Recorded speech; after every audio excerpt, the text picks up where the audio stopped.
살아는 내 아버지 하나님 귀한 성도들을 축복해 주길 원합니다. 함께해 주기를 간절히 소원합니다. 아버지 감사를 드립니다. 찬양을 드립니다.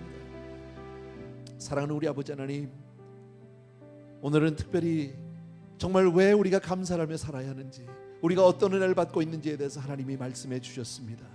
우리 귀한 성도님들이 평생에 하나님의 은혜를 잊지 않는 감사하는 성도 되게 하여 주옵소서. 예수님의 이름으로 기도합니다. 아멘. 죄송한데 자리에 잠깐만 앉으시고, 집사님 여기 앉으세요. 잠깐만. 도로 들어가긴 또 그렇잖아, 그죠? 예. 아기 기도하는 걸 제가 깜빡 잊어버렸어요. 죄송합니다. 예, 오세요 우리 집사님.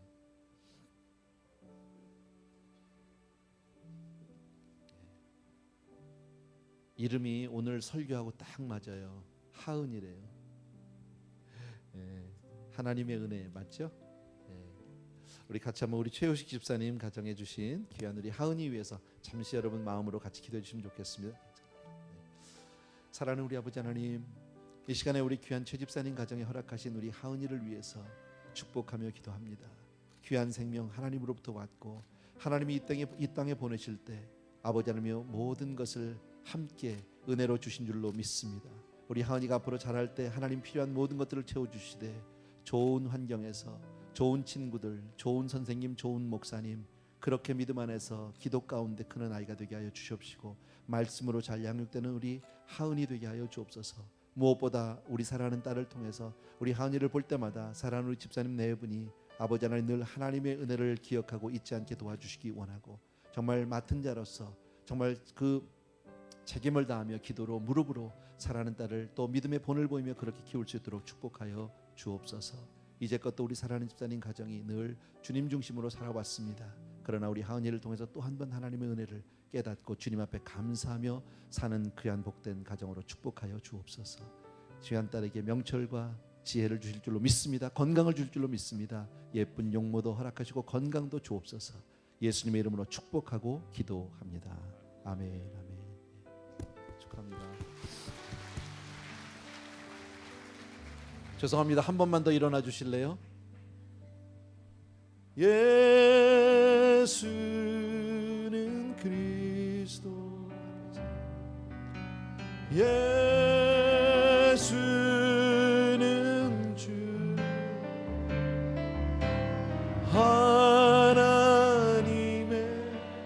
영으로 경배 드리리. 다시 한번 주님 감사와 찬송과 영광과 존귀를 드립니다. 우리 사랑하는 성도님들의 삶 가운데서 늘 이런 감사와 찬송이 떠나지 않게 하여 주옵소서. 하나님의 은혜를 늘 기억하는 사람이 되게 하시고, 날 위해 모든 것을 허락하시고 준비하시고 그저 믿음으로 받기만 하라고 말씀하신 주님, 이 자리에 혹시 우리 가운데 아직도 혹시 주님의 이 구원의 복음을 깨닫지 못한 분이 있다면 오늘 이 시간 믿음으로 저들이 다 영접할 수 있도록 도와주시기 원하고, 하나님의 자녀 삼아 주셔서 영원한 은혜와 복락 가운데로 그 삶을 지키시고 인도하여 주옵소서. 오늘도 예배를 통해서 귀한 성도님들이 믿음으로 우리의 삶을 드립니다. 그리고 아름다운 예물을 통해서 내 사랑을 하나님께 올려드립니다. 헌신입니다. 우리의 전부입니다. 사랑하는 아버지 받으시고 우리 귀한 성도님들 한 분 한 분을 정말 주의 은혜 가운데로 충만케 하여 주옵소서. 이제는 우리 주 예수 그리스도의 은혜와 하나님 아버지 극진하신 그 사랑하심과 성령님의 함께 해주시는 놀라운 은혜가 이 자리에서 다시 한번 하나님께 모든 감사와 찬송을 드리기를 원하는 사랑하는 성도님들 위해 이제로부터 영원토록 함께 계시를지어다. 아멘.